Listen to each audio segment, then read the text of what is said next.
According to the ancient Hebrew document, globally known as the Bible, there is a certain bloodline of people that are followed throughout the entire Bible, known as the Israelites.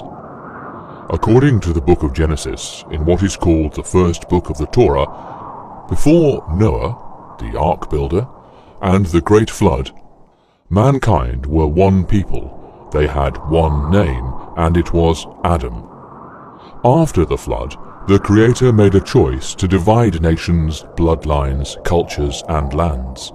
Hence, on or about approximately 4,000 years ago from the bloodline of Shem, Eber, and a few others, lived a man named Abram. Abram was born 1,948 years after Adam, according to the progressive listing of his genealogy in Genesis. The Great Flood occurred between 1656 and 1657, about 2348 BCE, which places Abram's birth about 291 years after the flood ended. Abram started out in the land of Ur of Chaldea, then moved with his family to Haran, then was told by the Creator to leave the clan behind and move on to the land he would be shown, which was Canaan.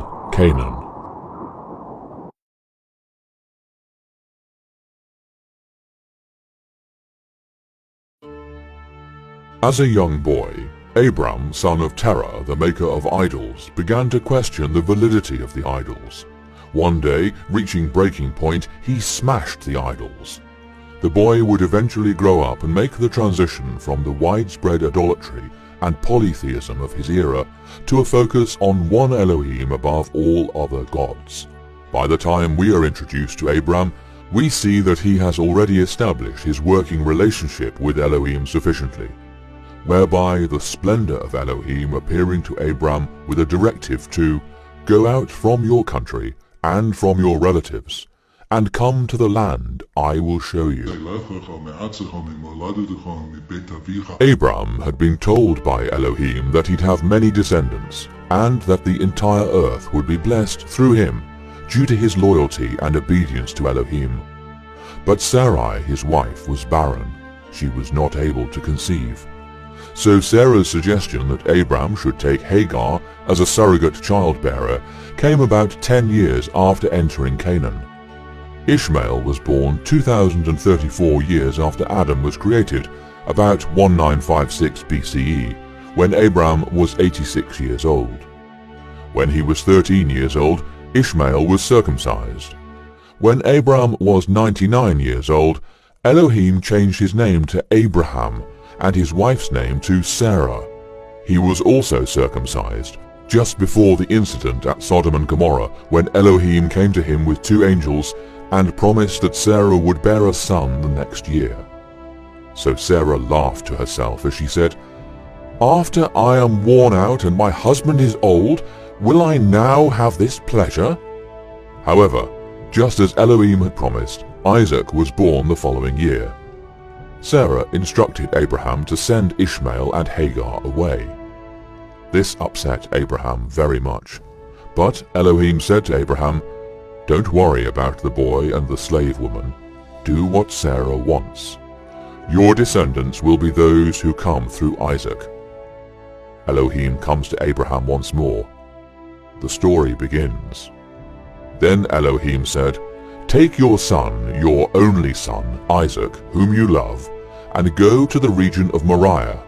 Sacrifice him there as a burnt offering on one of the mountains I will tell you about." Hence, due to his love and fear of Elohim, he did not contest it. So both Abraham and his son went together to that place. When they came to the place where Elohim told them to go, Abraham built an altar. Then he tied up his son Isaac. Then Abraham reached for his knife to kill his son. But the angel of Elohim stopped him. the angel called from heaven and said, "Abraham, Abraham." Abraham answered, "Yes." The angel said, "Don't kill your son or hurt him in any way. Now I can see that you do fear Elohim. You were ready to kill your son, your only son, for me." Then Abraham noticed a ram whose horns were caught in a bush. So Abraham went and took the ram. He offered it instead of his son as a sacrifice to Elohim. Now Isaac became a man. Isaac was 40 years old when he took Rebekah, the daughter of Bethuel and the sister of Laban. Isaac prayed to Elohim for his wife, since she was unable to have children. Elohim was moved by his prayer, and his wife Rebekah became pregnant. And Elohim said to her, "2 nations are in your womb." When she reached the end of her pregnancy, she discovered that she had twins. The first baby was red in skin color, and his skin was like a hairy robe. She named him Esau. Immediately afterwards, his brother came out gripping Esau's heel, and she named him Jacob. Isaac was 60 years old when they were born. When Isaac had grown old and his eyesight was failing, he summoned his older son Esau. Rebekah was listening when Isaac spoke to his son Esau. Rebekah took her older son Esau's favorite clothes and gave them to Jacob. And on his arms and smooth neck she put the hide of young goats. When Isaac smelled the scent of his clothes, he blessed him. Jacob set out for Haran. There Jacob had a dream of which Elohim told him, "I will give you and your descendants the land on which you are lying. Through you will every family of the earth be blessed because of you and your descendants." Jacob's name was changed to Israel. Jacob finds his uncle Laban and marries Leah and Rachel and has 12 sons. The 12 sons became 12 tribes. They ended up in Egypt and eventually in captivity.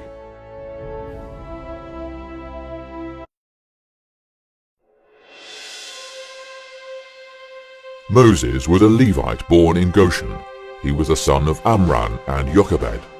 Moses' mother, Jochebed, secretly hid him when the Pharaoh ordered all newborn Hebrew boys to be killed upon hearing the prophecy circulating among Egyptian priests of a deliverer among the Hebrew slaves. Through Pharaoh's sister Queen Bithia, the child was adopted as a foundling from the river Nile and grew up with the Egyptian royal family.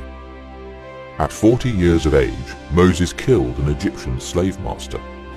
Moses fled to Midian, where he encountered the Elohim of Israel in the mystical form of a burning bush on Mount Horeb, or Mount Sinai, and set course in the delivery of his people in search of the promised land. Elohim called out to Moses, "Go to Israel's elders together and say to them, 'The Elohim of your ancestors, of Abraham, of Isaac, and of Jacob, has appeared to me.'" Elohim said, "I've seen your affliction. I've decided to take you away from the oppression in Egypt."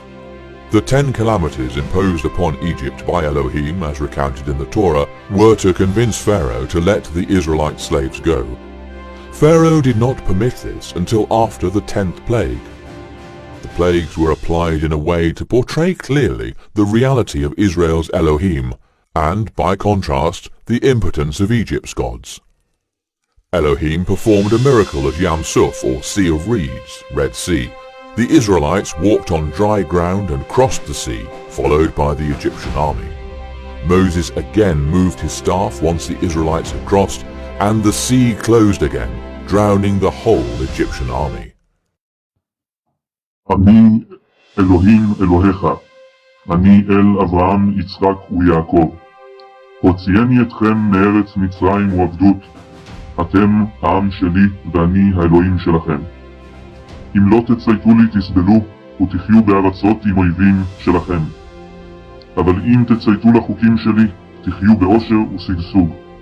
לא יהיה לכם אלוהים אחרים על פניי. יש לי חוקים ומצוות אשר תחיו על פניהם.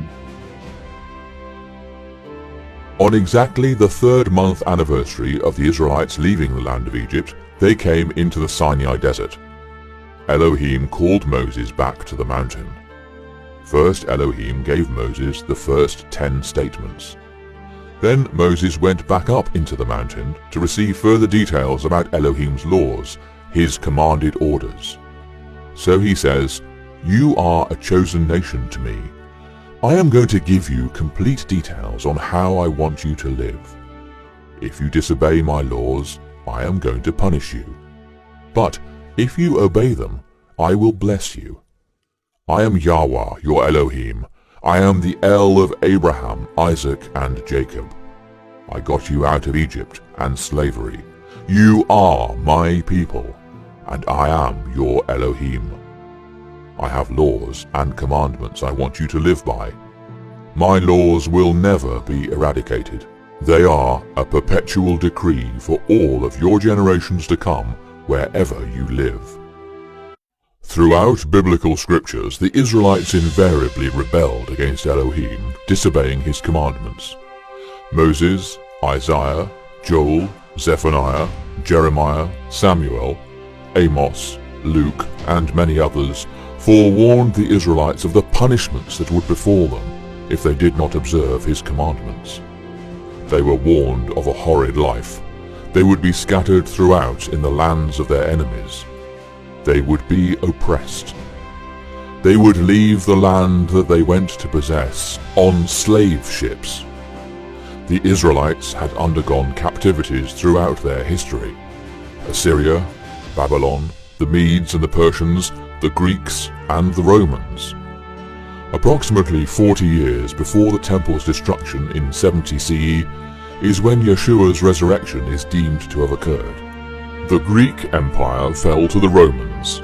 The Romans persecuted the Israelites just as the Greeks, forbidding them from circumcising their boys, observing the Shabbat, and reading the Tanakh, Bible.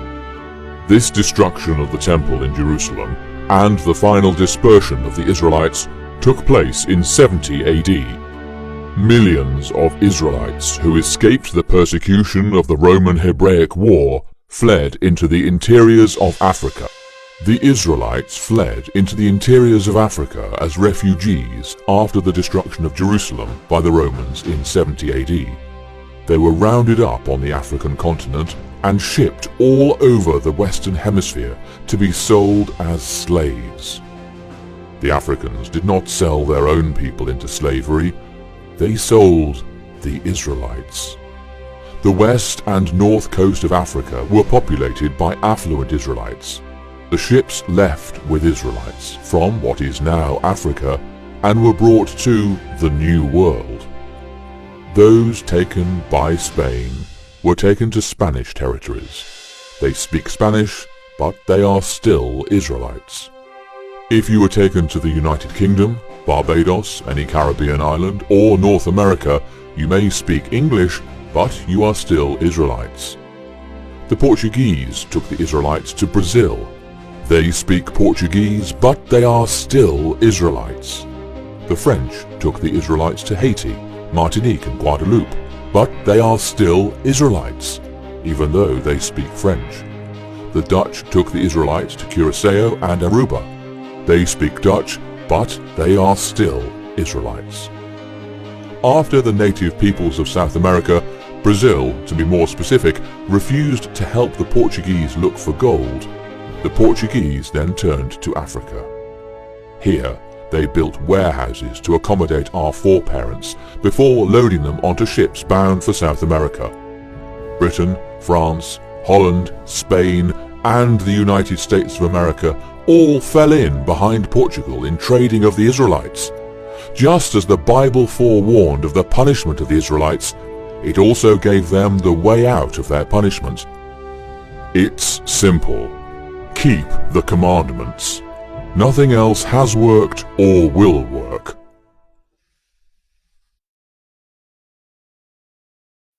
Thank you for watching our video. We hope you enjoyed it.